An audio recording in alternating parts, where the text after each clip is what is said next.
Buckled in because we're about to hit the road and we're ready to go 0 to 100. What's up, y'all? I'm your host, Daniel Litwin, the voice of B2B. It's a beautiful Tuesday morning, and welcome to the road to the Dallas 100, the biggest show in Dallas since Dallas. Brought to you in collaboration with MarketScale and SMU's Cox School of Business.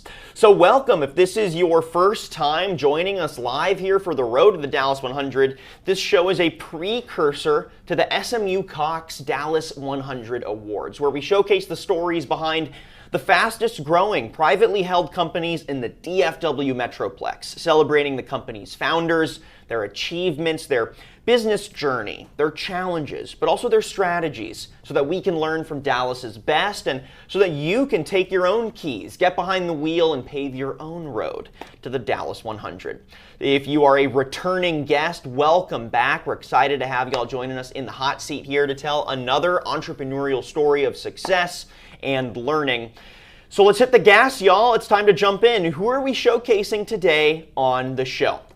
Well, today we have the pleasure of telling the story behind Cloud Communications Group, which is a leading technology expense management and advisory firm. Known as being the easy button for IT infrastructure, they cater to enterprise-sized and medium to large businesses. And in this ever-evolving M&A environment of the larger economy and also the tech world, Cloud Communications Group excels in providing visibility into IT assets and costs, helping businesses take stock of their infrastructure and craft actionable plans for the future growth of their company. Its founder is an SMU graduate degree earner, Inc. 5000 winner, and Dallas 100 recipient. I'm pleased to welcome co-founder of Cloud Communications Group and our guest for today, Mr. Chris Moffett. Chris, welcome to the show. Welcome to the road to the Dallas 100. How you doing today? Thanks, doing well. Appreciate the time. Absolutely, man.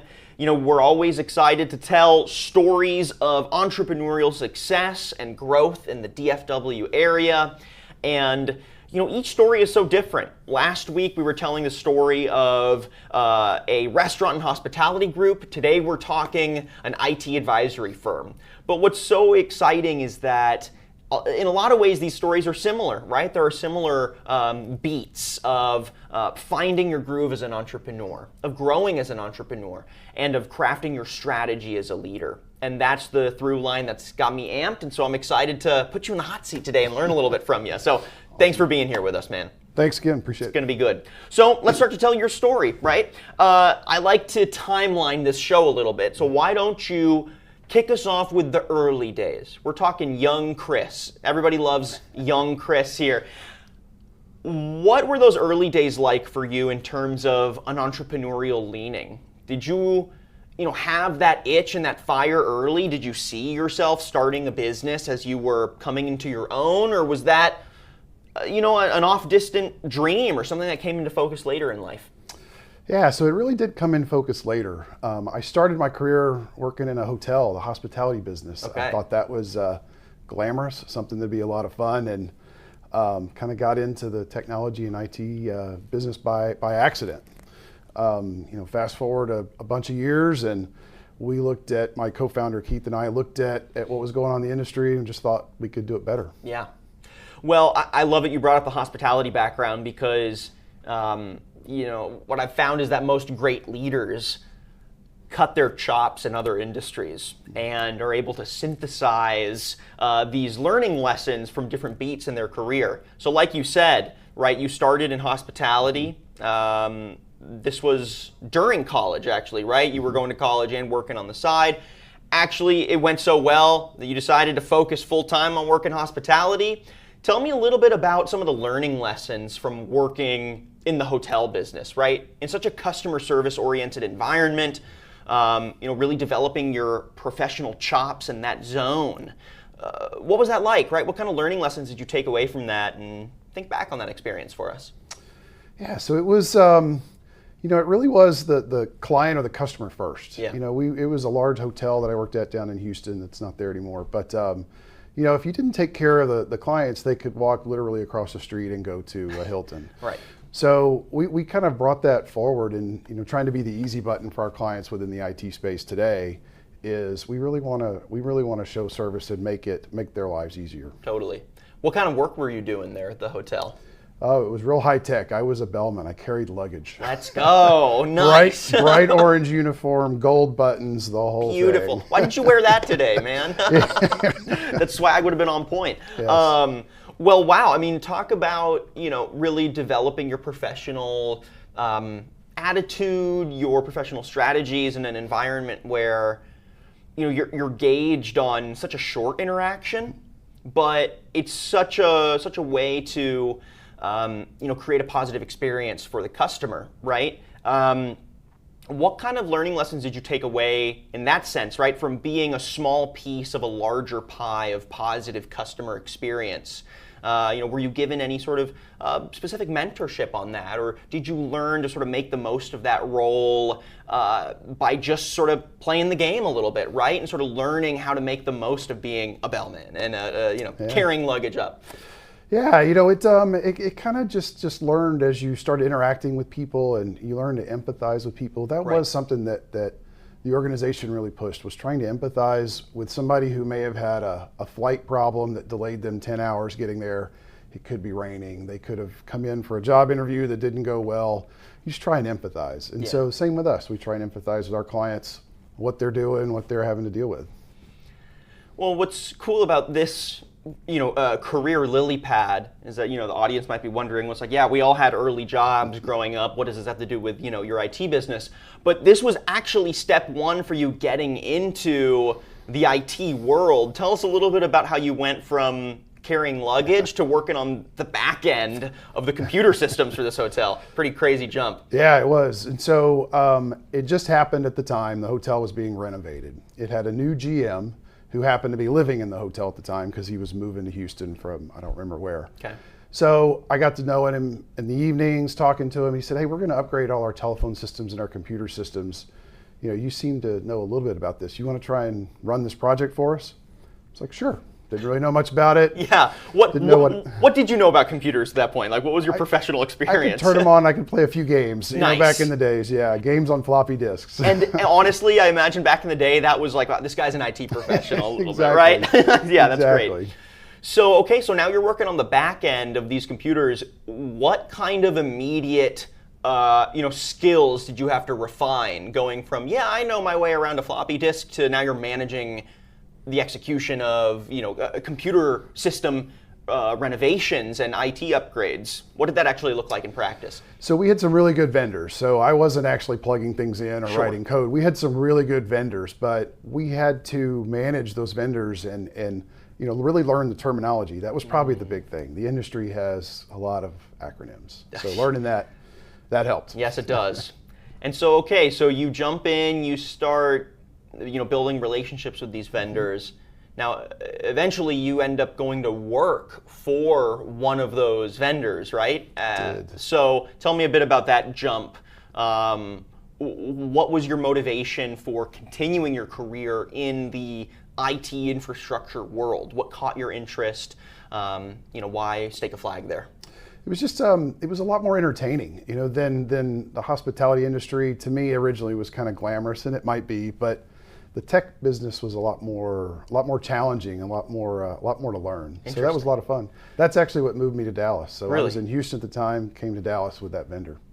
What did you find more challenging about the tech industry? Like what got you animated about that challenge? It's really learning. At the time I was a technician. I was the frontline person. This time actually plugging things in, and nice. And it was learning which color wire did what, and if you type this command, oh wow, it does that. Right. So those were fun times. I like it. I imagine very hands-on. Yes. You peg me as a problem solver. You like getting your hands in the pie and learning the ins and outs of the puzzle, right? Yes. So cool. So you jump into this career now, right? You've got your hands full of wires, right? And you go to work in the larger telco industry during a major overhaul, an explosion of that industry in the 90s. So you were working with smaller carriers, right? That's correct. On the operations side of things. Tell me a little bit about that experience of building your tech career in a sector and during a time when that sector was experiencing massive growth and an explosion of scale. How did that impact some of the work you were doing, the general sentiment and attitude of your colleagues, and sort of the vibe of the industry you were working in? Yeah, it was a really interesting time. Yeah.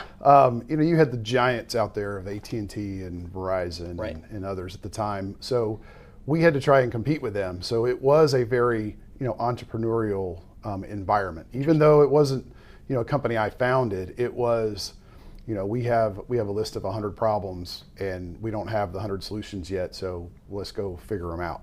Right. So it was really entrepreneurial, very creative. It was a good time. Yeah. We solved a lot. Did you have any key mentors in those early days that helped you get a better grasp of what kind of leadership was needed in that kind of environment, in a massively growing industry with a lot of scale and a lot of potential? What did that look like for you? Yeah, I did. So there's a guy, his name is Dan Yost. Okay. And I don't know that he even knew the impact and some of the things he said that stuck with me, but he had a couple. One of them was, don't tell me what you know, show me what you can prove. Nice. And so I had made a comment to him one time, look, our operations are so much better. And he's like, well, where should they be? And I was kind of like, wow, I don't know the answer to that. Right. So that was a great one. And he also is the one that encouraged me to go back to school and get a graduate degree, which I finally did at SMU. He was also an SMU grad. So, nice. Yeah. So he gave you some meticulous, data-oriented learning lessons. How important has that been in your career as a tech leader, right? Do you find that has given you clarity of mind, a strategic focus throughout your career? Think back on that, the impact of that kind of advice. Yeah, that is a great lesson that I learned. So, oftentimes in our operations, and again, most of the places that I've worked have been very entrepreneurial. So you're dealing with a lot of different problems that you need to go solve operationally, product-wise, whatever. Sure. And if you ask people, most of the time they'll tell you, oh, here's the problem. What the issue is a lot of times they're wrong because people's perception is whatever has generally been hitting them kind of in the face most recently. Yeah. And so a lot of times that's not the case. And so you use data, figure out what really is driving, whatever it is that you want to address. That's huge. Yeah. It's been really helpful to us. Well, that's cool because it's like, you were both given a lesson in being meticulous and data oriented to really help your customers solve specific problems. But at the same time, what you're describing is also somewhat of a communication skill. It's also being able to understand, what is the actual challenge the client on the other end of this discussion is trying to express to me. They may not even have the best terminology, the best sense for what the problem is, but there's a real problem there, and I got to learn to take 0 and turn it into 1. Pretty cool, and that seems like some holdovers from lessons from your hospitality days too. Yeah, absolutely. The empathy thing I think comes in there. So, definitely. Yeah, absolutely. Definitely. Okay, so now you are seeking a graduate degree, right? So you're encouraged in this chapter of your career to take on a graduate degree. Why exactly? What was the motivation to go to SMU and get an MBA? Yeah, so at the time, I was still looking to move up the corporate ladder. I had some probably mid-senior level positions at the time, but to really get to kind of that C-suite, the advice I got, if you look around, the executive floor, everybody's office on this floor, they've got a master's degree. Right. So that was it. Nice. Okay, so it was clear that vision towards career success had to include that MBA puzzle piece. So you go to SMU to knock that out, right? Tell me a bit about that experience. I know there were a lot of formative years and a lot of important connections made. Think back on your SMU days. What were some of the most important stepping stones for your entrepreneurial journey that were paved for you or that you paved yourself while getting your graduate degree? And so at SMU, the class and the program we were in, I think the average age was like 34, 35 at the time. So, it's people that have, been in the workforce and they've done things. And that was part of it. We got to see people who had started companies. We had several entrepreneurs in our class. I think our class was about 100, something like that. Nice. We had several entrepreneurs. We had several, traditional kind of Fortune 500 leaders. And so you could kind of see experiences from both sides. And then just the people you met. Some of my best friends to this day, we graduated 15, 16 years ago. Some of my best friends to this day I met there. Nice. Yeah. And you, at that point, we're still seeking that puzzle piece that was going to help propel you on the sort of Fortune 500 executive ladder, right? When did that start to shift towards, actually, I think I'm going to take the leadership I've learned here and apply it towards an entrepreneurial journey instead? Tell us about that spectrum shift. So I think my wife would describe it as becoming the crotchety old man, if you will. We just started to look and say, man, we can really do this better. Like there are better ways to do this. There are better ways to solve client needs, and it just kind of kept becoming more and more clear that the way to achieve that was just go do it ourselves. And that's cool that just comes into focus by sort of being in that learning mindset, right? And being sort of forced to, in your leadership journey, craft plans of action that then you realize, like, wow, I've got my hands on some gold here. I know that, for example, what you propose as a business plan during your entrepreneurship class, isn't that actually what CCG is premised on now, right? That's correct. So tell us about that business plan, right? When you say, you and your co-founder, which we'll get into here in a second as well, when you said you realized we could be doing this better in the industry, what exactly did you think you could be doing better? What was missing in the industry, in the IT advisory space, that you felt we have the Midas touch for? Yeah, so coming from the carrier provider side of the business, we dealt with companies that do similar things to us. Sure. So they're out there trying to help design solutions and all that. So we got to see a lot of them, and there are some good ones, and there are some that are not as good. Sure. Where we thought we could bring benefit was really on the operational excellence. Keith and I have both been in operational roles. We've both been parts of the sales division, so we've kind of got that better rounded or more well-rounded view of our industry. Right. Whereas a lot of cases, other competitors of ours don't. Interesting. So what is it about that operational lens that is so critical for helping execute your clients' needs, right? Because if it's something that's sorely lacking in the industry, you'd expect more people would realize that that is a puzzle piece that's essential for success. What does make it so critical, and why do you think it's unique that y'all had that sort of secret ammo?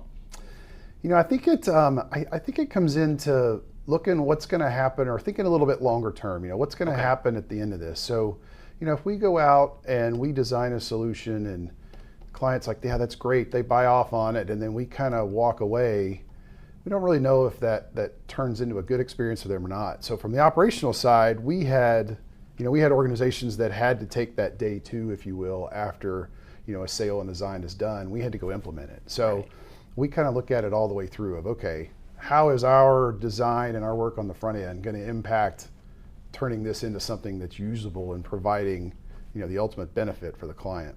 I like that.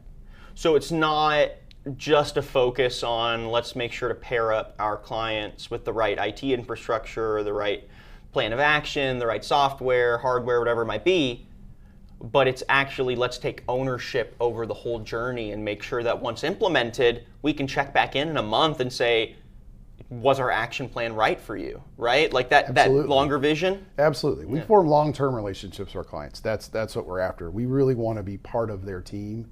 And it comes back to that problem solving, and we want to help them address what they need.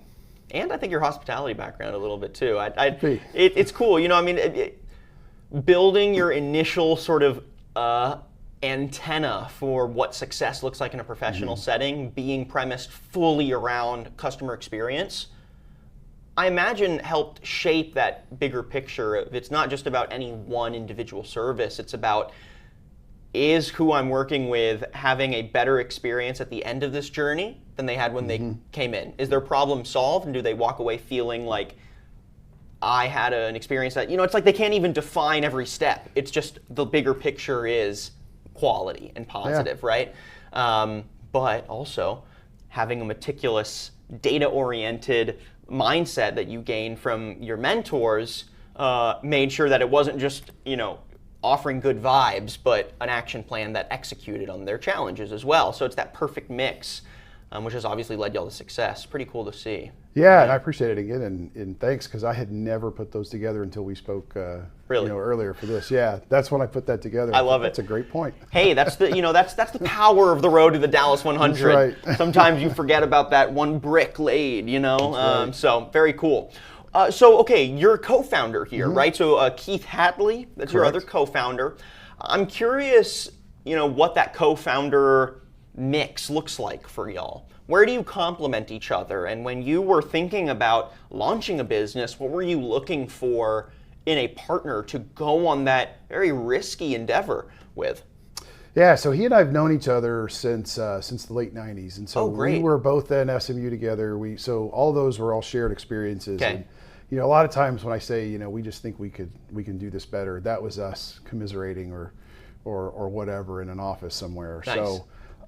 But I do think we complement each other pretty well. Our wives say the same thing, so that's Nice. always a good test. But Keith is kind of the sales and marketing focused, and I'm more of the operations focused, generally speaking. So that's just how the tactical split works.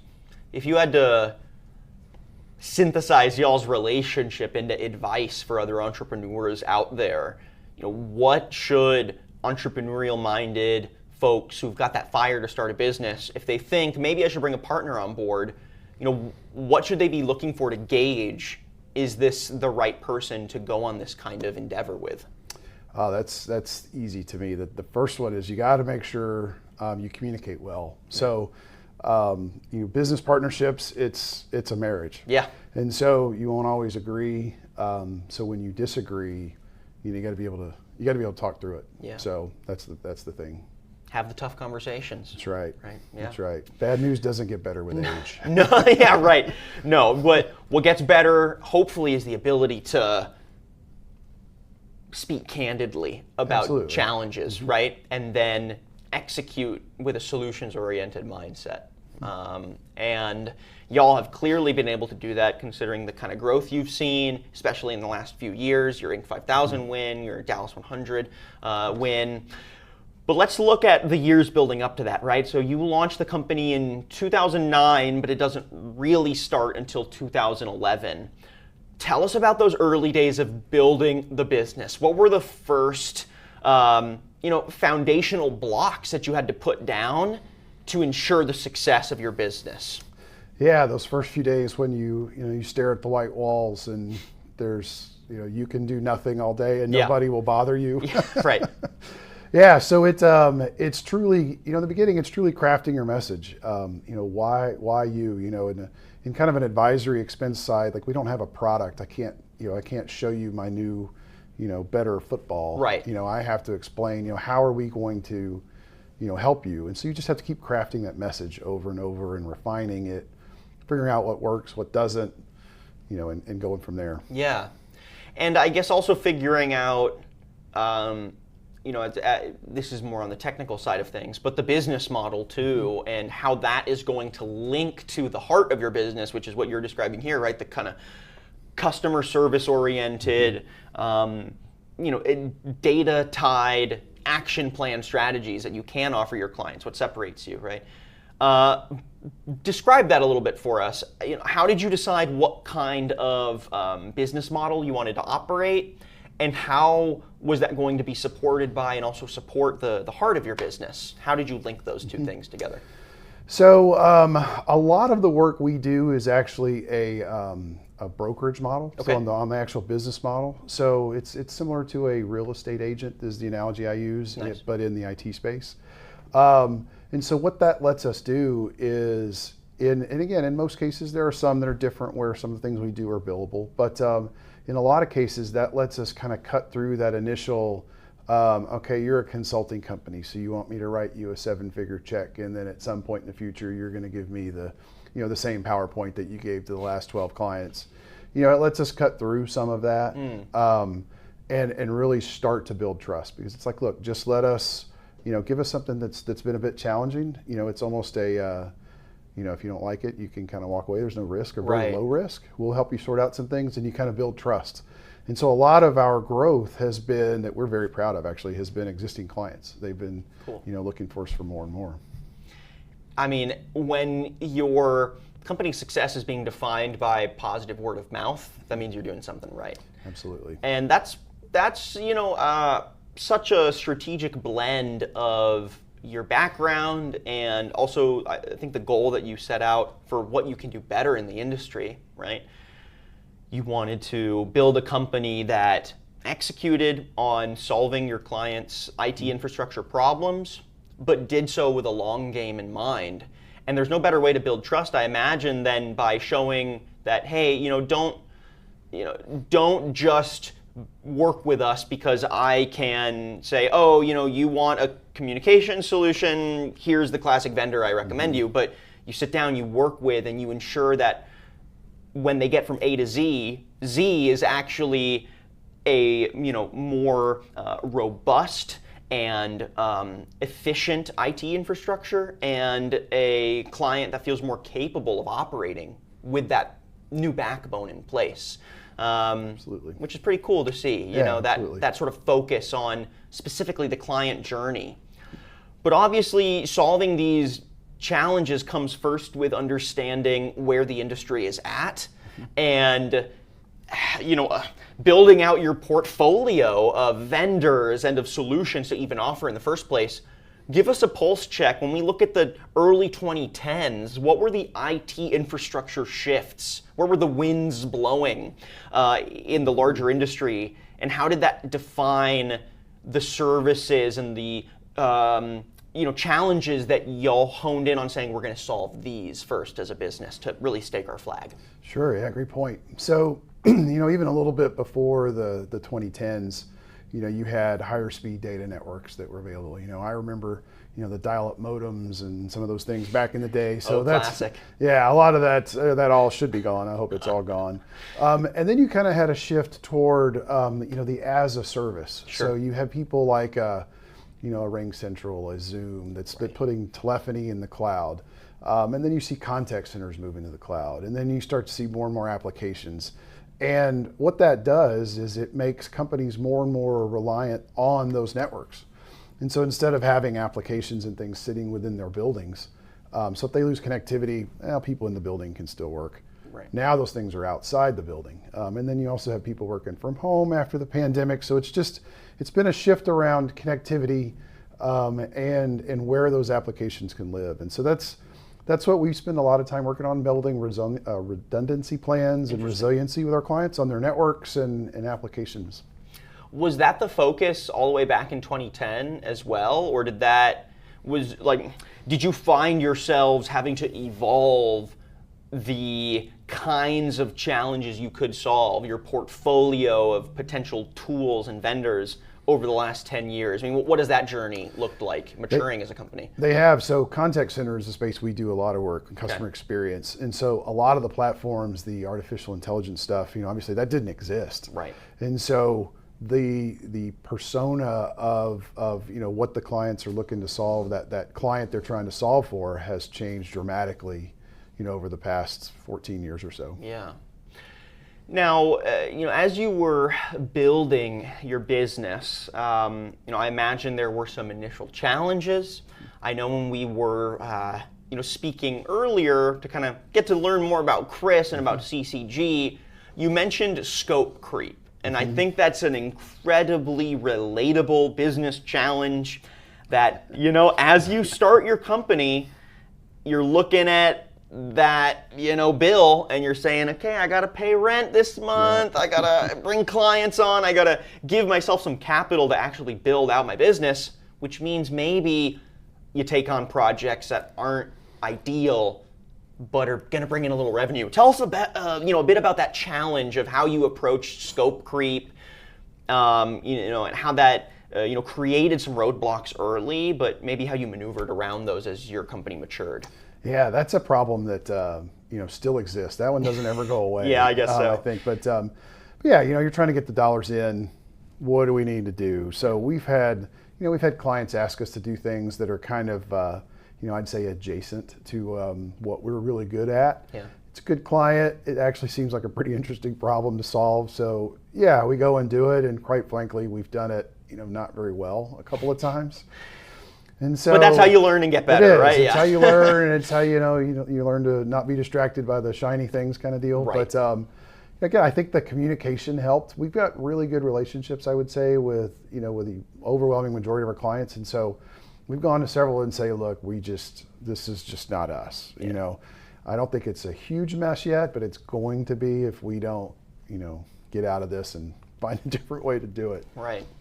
How did you learn to refine what made y'all's offering unique, right? Because when we're talking about scope creep, I imagine it can seem easier to say, okay, they have a challenge, it may not be our core competency, but we can figure it out, we'll get a happy customer and move forward.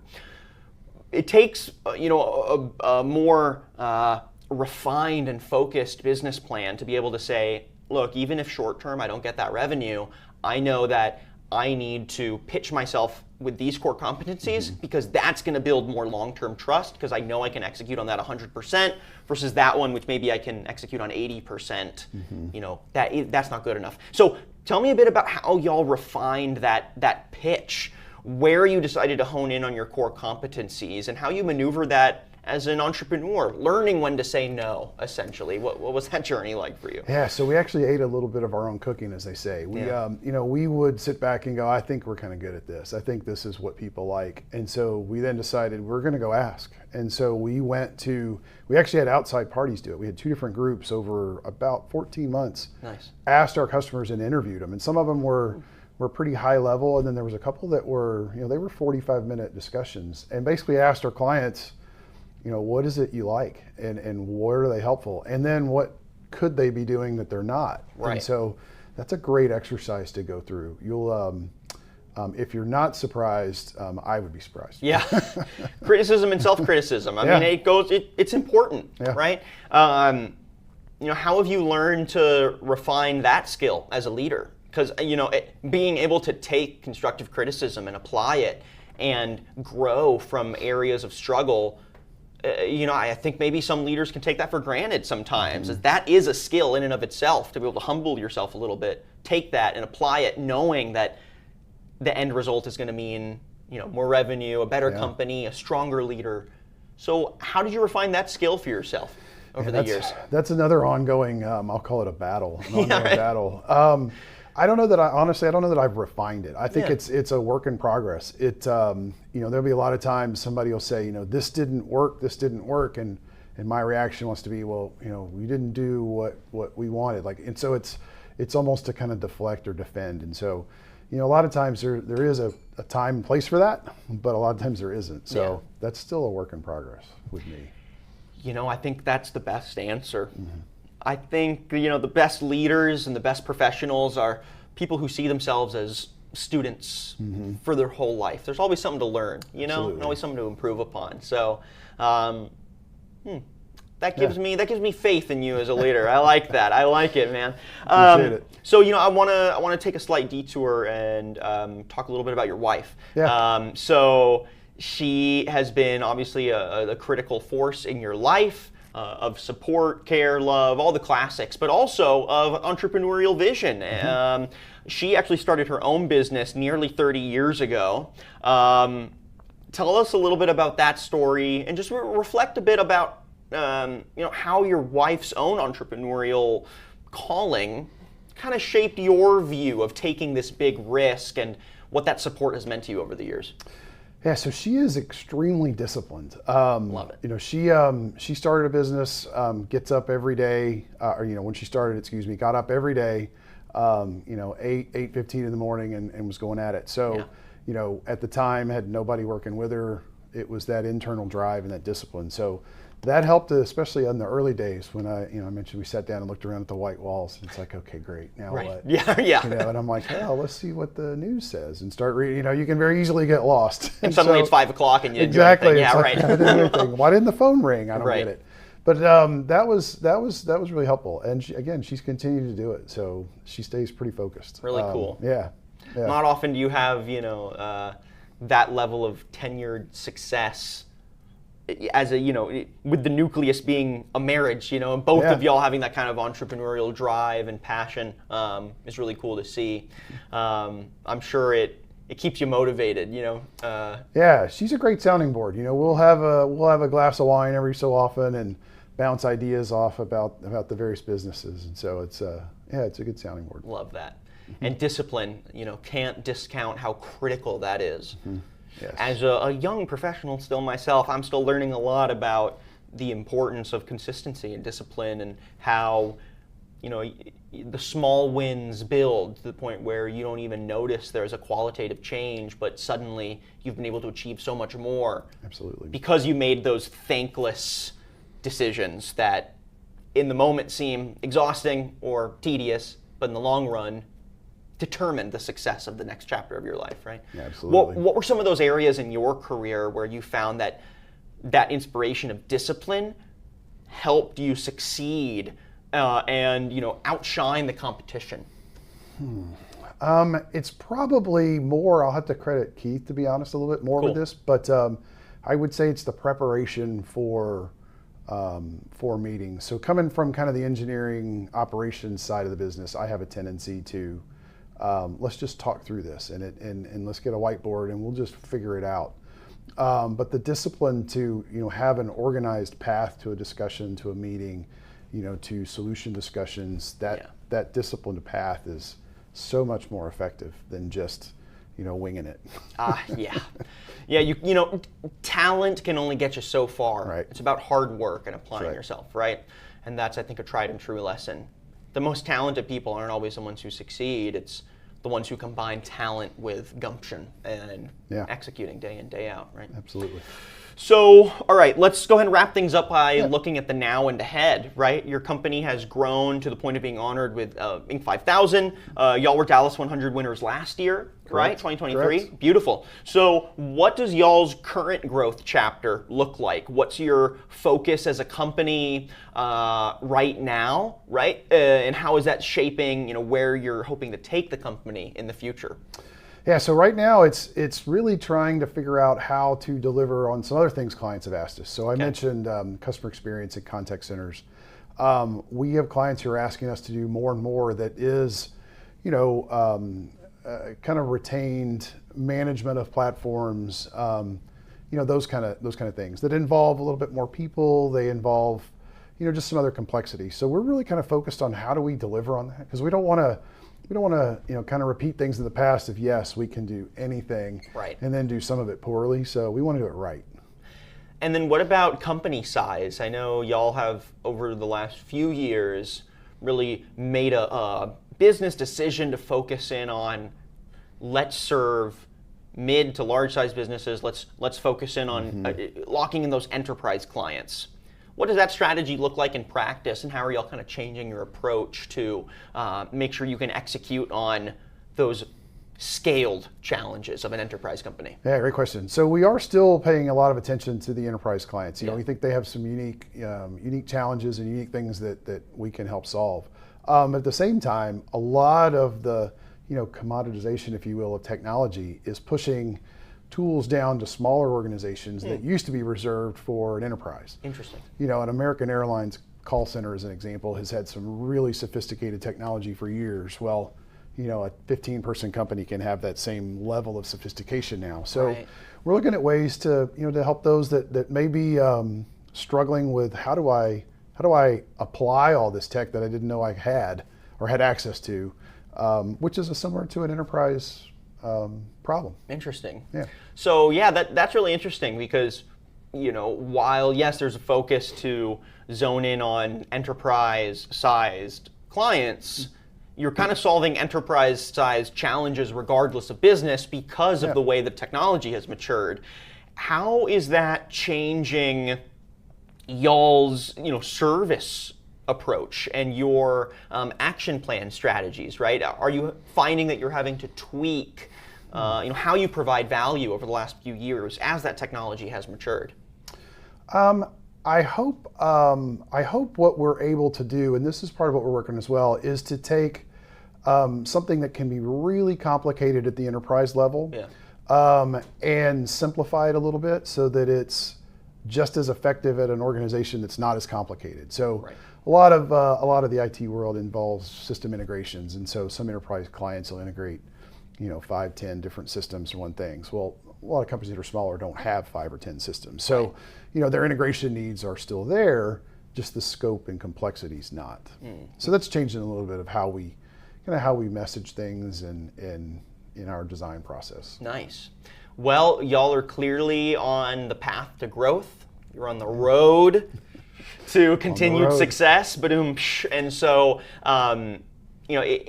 y'all's success story is one to learn from, and I'm excited to see where CCG continues to go as a company in the next several years.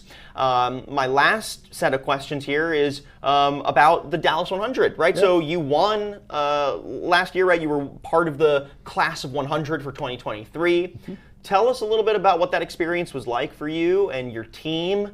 What did it mean to win that award, and how has it continued to sort of set the tone for this next chapter of CCG? Yeah, so it's a great honor. It's something that we've seen just in local media for a long time, and decided to finally try and get involved in.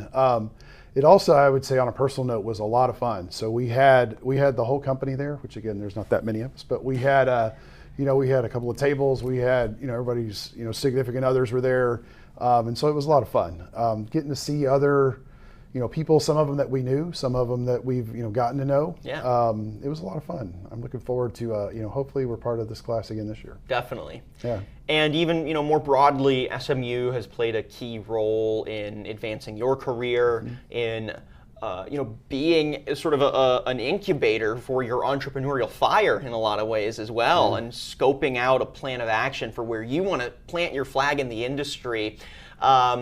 If you had to reflect and give a brief summary of what that experience did for you, how would you define it, and what advice would you give to others looking to refine their leadership or entrepreneurial chops, considering something like SMU as an option? Absolutely. So the school has great networks. So I'll go out on a limb and say you can learn finance and you can learn accounting, probably on YouTube these days. I haven't tried. Yeah. But I'm sure you can. But the difference is the people that you're around. So you're going to learn things from them. They're going to learn things from you. There's people that I met at the school that I'll call for advice that has nothing to do with business. What do I do about, I've got a thing I want to do with my son. What's your opinion? So just those kind of connections. And I'll tell you from us, if somebody calls us, and they're referencing the school, we'll generally take the call. So I think that's a really important thing in the business world, just that connection to the school and what the school has in North Texas. And I know so many of the connections you made there continue to propel the business forward, whether that's in the form of clients, folks that work at the company now, right, with you, and have since the very beginning. So, if anyone out there is listening, you're considering a graduate degree, SMU is the place. SMU is the place. Absolutely. And we're not just plugging it because this is the road to the Dallas 100, guys, all right? But cool, man. Chris, thank you so much for joining us on the show today. This has been a fantastic opportunity to learn about your approach to entrepreneurial growth, to refining your leadership chops, but also just general business success in the IT world. For a landscape that has so much evolution in terms of the value proposition as technology matures, and you got to learn new lingo and be able to solve new challenges. Y'all are clearly at the forefront of keeping the true long game in mind for customers, and it's serving y'all well. And so I'm excited to see where growth continues to take y'all here in the next few years. So. Awesome. Thanks. Appreciate man. the time. It's good. been such a pleasure. Totally, man. Again, folks, we've been chatting with Chris Moffett. He's co-founder of Cloud Communication Group. And Chris, if folks want to learn more about Cloud Communications Group, they want to get in touch with CCG, maybe tap into your services, where can we point them? Yeah, go to the website. It's cloudcom.net. and you can find all about us. Easy peasy. Love it. Absolutely. All right. Chris Moffett, co-founder of CCG, thank you so much for joining us on the show today. Thanks. Appreciate it. It's been such a pleasure. Absolutely. All right, folks. So this has been another episode of The Road to the Dallas 100. And as we explained earlier, this is a road to the SMU Dallas 100 Awards. The application to be part of the 2024 class of the Dallas 100 Awards closes this week, July 26th. Again, applications for being part of the D100 close this week, July 26th. So if you yourself consider yourself an entrepreneurial genius, you want to show the world what you've accomplished as an independent DFW business, or you know someone in your circle who you think deserves to be nominated, get that application in. You got 3 more days, and who knows, you may just find yourself being part of the 2024 Dallas 100 Awards. Anyways, folks, we are going to hit the road the rest of this summer as we showcase the stars of the Dallas 100. So as you gear up to find out who the 2024 Dallas 100 class is, we're going to keep telling the stories of Dallas's best in terms of entrepreneurial leadership and business growth. So make sure you watch out for the winners of the D100 Awards, the biggest celebration for successful entrepreneurs in the Big D. But till then, folks, I'm your host, Daniel Litwin, the voice of B2B. We'll be back in a few weeks with another episode of The Road to the Dallas 100.